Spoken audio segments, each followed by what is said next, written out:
bây giờ lo cái bê sắc anh cái bê sắc lo thế mà tọt khéo vậy ngal tăng hấp bạc sa tung kỹ ngay lâu pasal tu kan sa dok ki ngay lâu anu nung gal ban sat anu nung gal ban sat pe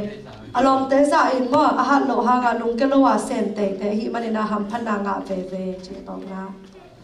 numei nama not sum kwang in ali kwat ai ma mai lam nun tang la ding ai le ya I han cham ko na kia ko in na kia mam sung chuang begin lo sung pan zo mo mi hoi khat piang thei pathat to khom wan thu kwa lin he na thup ki pa lo chi na he sakhi than lo ngal tang tum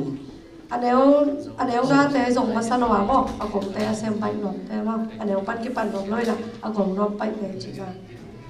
suang pi suang ne win the ama kyak mo ai le be kana ki hau the om lo chi ta nga si kolin ka a bek sau na nom da